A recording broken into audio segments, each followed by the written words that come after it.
Hi, welcome back. In this video, we're continuing to talk about inverse relations. We're going to look at two examples here where we're trying to find the inverse of a function where we're given a rule. So we've got our four-step process over here. So I have f of x equals x cubed and g of x equals x to the sixth. So following my process, the first thing I want to do is replace f of x with y, switch my x and y, and then I need to solve.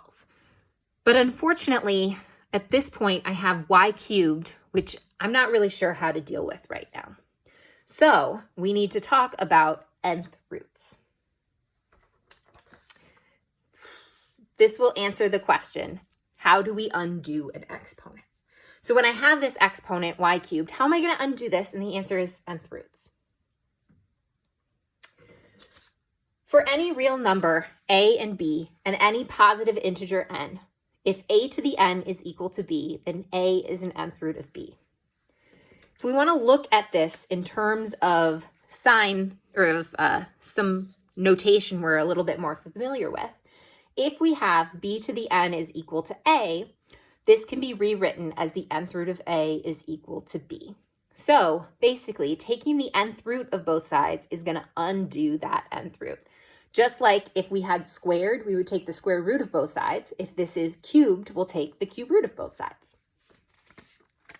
Looking at this, we have a couple different components of this. We have the square root sign, which is called the radical sign. We have our index, which is n, and we have our radicand, which is whatever is underneath that square root sign. So we want to keep these different components in mind. I have a video that I'll link below for nth roots that goes into more depth about what they are and how we use them. But for right now, this is all we really need to know. If I have something raised to the n, I'm going to undo it by taking the nth root of both sides. So using this idea of nth roots, let's go through this example. So I have y cubed and I want to undo this. I'm going to undo this by taking the cube root of both sides. So this gives me the cube root of x is equal to y. Now I'm going to replace y with f inverse. So f inverse of x is equal to the cube root of x.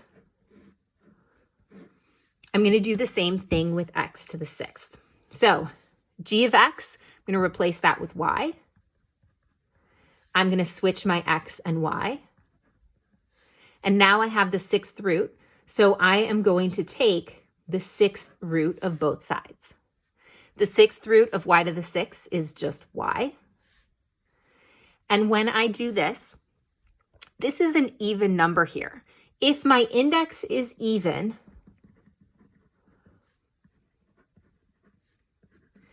I'm going to need to have a plus or minus.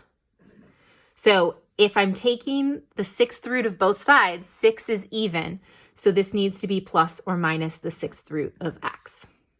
Over here, my index was odd, so I didn't need the plus or minus. When it's even, I do need a plus or minus. So this becomes g inverse of x is equal to plus or minus the sixth root of x.